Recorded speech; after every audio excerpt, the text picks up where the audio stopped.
शुरू अल्लाह के नाम से जो नहायत मेहरबान और बेहद रहम वाला है।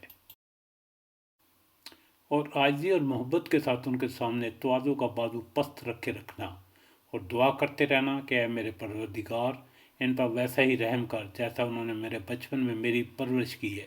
जो कुछ तुम्हारे दिलों में है उसे तुम्हारा रब बखूबी जानता है। अगर तुम नेक हो तो वो रुजू करने वालों को बख्शने वाला है। और रिश्तेदारों का और मस्किनों का और मुसाफिरों का हक अदा करते रहो और इसराफ और बेजा खर्च से बचो।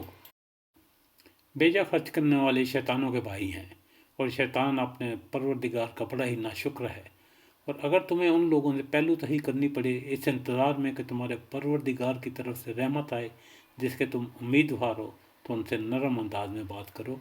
और देखो, ना तो अपना हाथ अपनी गर्दन से बांध लो और ना ही इसे बिल्कुल खोल दो कि ऐसा करने से मुलामत ज़्यादा और तही दस्त होकर बैठ जाओगे। तुम्हारा परवरदिगार जिस किसी की चाहता है रोज़ी फराख कर देता है और जिसकी चाहता है तंग कर देता है। बेशक वो अपने बंदों के हाल से बड़ा बाखबर है और बड़ा निगाह रखने वाला है। और फ़िक्र व फाका के खौफ से अपनी औलाद को कत्ल न करो, हम ही उन्हें और तुम्हें रोज़ी देते हैं।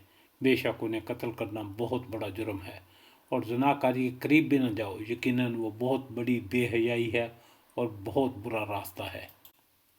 और जिसका मारना अल्लाह ताला ने हराम करार दिया है उसको कत्ल ना करो मगर हक़ के साथ। और जो शख्स ना हक़ कत्ल किया जाए तो हमने उसके वारिस को कसास का इख्तियार दे दिया है। बस चाहिए कि वो कत्ल में हद से आगे ना बढ़े, ज़रूर इसकी मदद की जाएगी। और यतीम के माल के करीब भी ना जाओ स्वाय आसन तरीके के, यहाँ तक कि वो अपनी पुख्तगी के सनो साल यानी जवानी तक पहुँच जाए। और अपने अहद को पूरा करो, बेशक अहद के बारे में तुमसे बात पुरस की जाएगी।